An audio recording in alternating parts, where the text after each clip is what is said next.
Hi boys and girls, it is finally time to finish our book, Fantastic Mr. Fox. So we left off on chapter 17, and that's called The Great Feast. So we've been hearing about their adventures of getting all these materials and supplies for this feast. Now we finally get to hear how it goes down. So chapter 17, The Great Feast. Back in the tunnel they paused so that Mr. Fox could brick up the hole in the wall. He was humming to himself as he put the bricks back in place. "I can still taste that glorious cider," he said. "What an impudent fellow Rat is." "He has bad manners," Badger said. "All rats have bad manners. I've never met a polite rat." "And he drinks too much," said Mr. Fox, putting the last brick in place. "There we are. Now home to the feast." They grabbed their jars of cider and off they went. Mr. Fox was in front, the smallest fox came next, and Badger last. Along the tunnel they flew, past the turning that led to Bunce's mighty storehouse, past Boggis's chicken house number 1, and then up the long home stretch towards the place where they knew Mrs. Fox would be waiting. "Keep it up, my darlings," shouted Mr. Fox. "We'll soon be there. Think what's waiting for us at the other end, and just think what we're bringing home with us in these jars. That ought to cheer up poor Mrs. Fox." Mr. Fox sang a little song as he ran. "Home again swiftly I glide, back to my beautiful bride. She'll not feel so rotten as soon as she's gotten some cider inside her inside." Then Badger joined in. "Oh, poor Mrs. Badger," he cried, "so hungry she very near died. But soon she'll not feel so hollow, if only she'll swallow some cider inside her inside."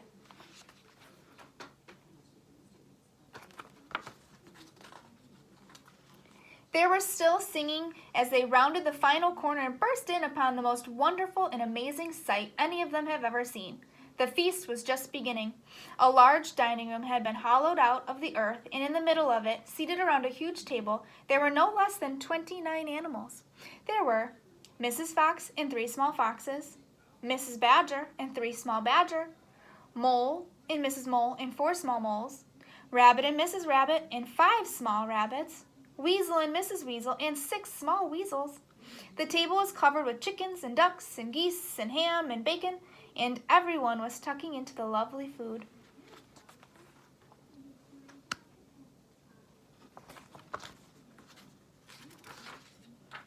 "My darling," cried Mrs. Fox, jumping up and hugging Mr. Fox. "We couldn't wait. Please forgive us." Then she hugged the smallest fox of all, and Mrs. Badger hugged Badger, and everyone hugged everyone else. Amid shouts of joy, the great jars of cider were placed upon the table, and Mr. Fox and Badger and the smallest fox sat down with the others. You must remember, no one had eaten a thing for several days. So for a while there was no conversation at all. There was only the sound of crunching and chewing as the animals attacked the succulent food. At last Badger stood up. He raised his glass of cider and called out, "A toast. I want you all to stand and drink a toast to our dear friend who has saved our lives this day. Mr. Fox." "To Mr. Fox," they all shouted, standing up and raising their glasses. "To Mr. Fox. Long may he live." Then Mrs. Fox got shyly to her feet and said, "I don't want to make a speech. I just want to say one thing, and it is this. My husband is a fantastic fox." Everyone clapped and cheered. Then Mr. Fox himself stood up. "This delicious meal," he began, then he stopped. In the silence that followed, he let fly a tremendous belch. There was laughter and more clapping. "This delicious meal, my friends," he went on, "is courtesy of Boggis, Bunce, and Bean." More cheering and laughter. "And I hope you have enjoyed it as much as I have." He let fly another colossal belch. "Better out than in," said Badger.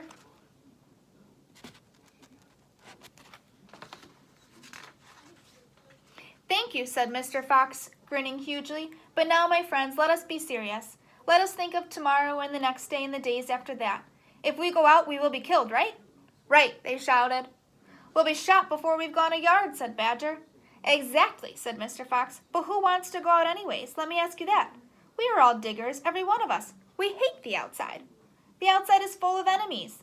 We only go out because we have to get food for our families. But now, my friends, we have an entirely new setup. We have a safe tunnel leading to the 3 of the finest stores in the world." "We do indeed," said Badger. "I've seen them." "And you know what this means?" said Mr. Fox. "It means that none of us need ever go out into the open again." There was a buzz of excitement around the table. "I therefore invite you all," Mr. Fox went on, "to stay here with me forever. "Forever!" they cried. "My goodness, how marvelous!" And Rabbit said to Mrs. Rabbit, "My dear, just think. We're never going to be shot at in our lives again." "We will make it," said Mr. Fox, "a little underground village, with streets and houses on each side, separate houses for badgers and moles and rabbits and weasels and foxes. And every day I will go shopping for you all, and every day we will eat like kings." The cheering that followed the speech went on for many minutes.